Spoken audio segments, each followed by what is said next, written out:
Donald and Douglas, the Scottish twins, enjoy working on Sodor. They're practical, peppery and proud. The twins work well together, pulling either trucks or coaches up and down the line.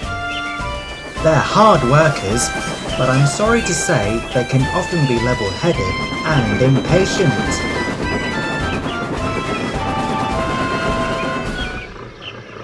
Oh, go on, you!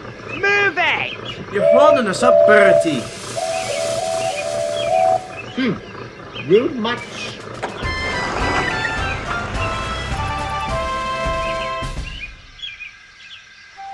One night, there was a big and blustery storm.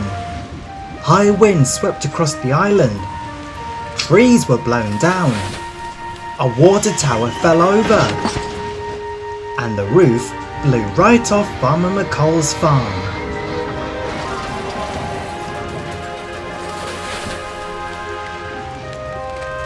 Donald and Douglas were very pleased to be safe and warm in a cozy shed. They could hear the wind outside. But the next morning, the twins could not believe their eyes. Oh, kick at the spankle, Dougie. Aye, that storm did a fair bit of damage. Meanwhile, Farmer McColl was looking at the damaged barn. Oh dear, the baby cows will be cold at night. I must fix the roof right away, but I don't have any more timber. I suppose it's time to make a phone call. So he telephoned Sir Topham Hatt. And then Sir Topham Hatt came to see Donald and Douglas. The storm blew off the roof of Farmer McColl's barn. I want you both to take him some timber so it can be fixed. Aye, sir.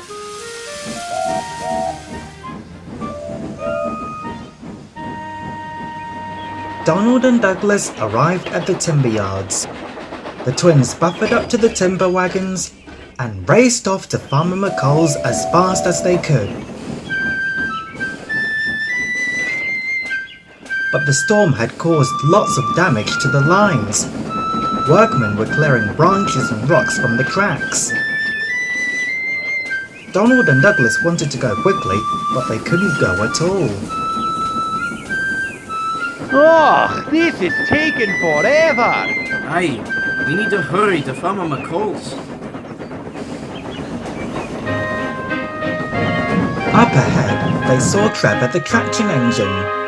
Trevor and the workmen were trying to move the tree, but moving it was taking a long time. Stop, Dougie! What is it, Dunny? A great tree is blocking the line, but workmen are trying to shift it. That's good. But it was taking a while to clear up. Donald and Douglas were losing their patience.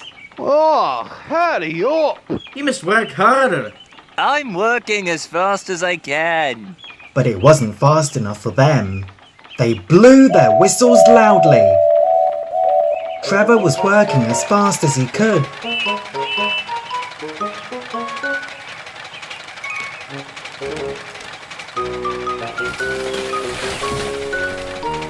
At last, he pulled the tree off the track.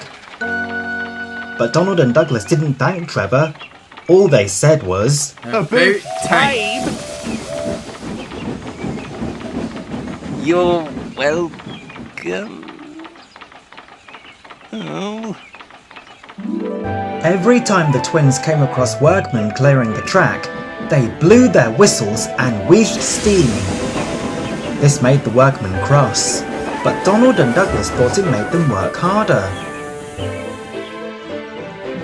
Then they came across Emily moving a line of trucks. Stop, Dougie! Now what's wrong? Now 'tis a goods train blocking the line. Ugh, aye. Emily was clearing away the rubbish from the lines. The trucks were very heavy. Donald and Douglas decided to boss her around too. Hurry up! We have an important delivery. Not if you ask like that. Didn't you hear us? We've got an urgent delivery. But Emily didn't listen. She simply went back to work. The twins blew their whistles again. But the more they blew, the slower Emily seemed to go. Donald and Douglas were dismayed. They thought they would never get to Farmer McColl's. The skies were darkening, and the night was on its way. Just then, Toby arrived bringing more supplies. Hello, what seems to be the problem? 'Tis Emily, Toby. She will not do a thing we tell her. That's because you're being impatient and bossing her around. You should try asking nicely for a change. Donald and Douglas didn't like being called bossy or impatient, and they didn't want to ask nicely. But it would be night time soon, and the baby calves still didn't have a roof over their heads. The twins knew there was only one thing to do. I'm sorry we were rude, Emily. That's all right. Can you help us get this timber to Farmer McColl's? This to help the barn calves. Please? Of course I will. I'll get your track cleared in no time. The twins were surprised. Oh, Toby was right. Aye, asking nicely is just like magic. Emily pulled with all her puff. The trucks were heavy. But with a mighty heave, the track was cleared. There. You're clear to go now. Thank you, Emily.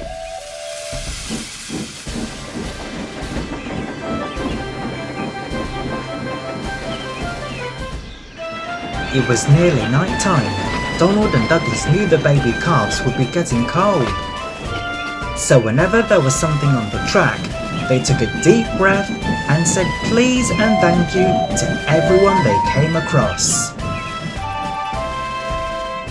At last, Donald and Douglas arrived at Farmer McColl's, and the timber was quickly unloaded.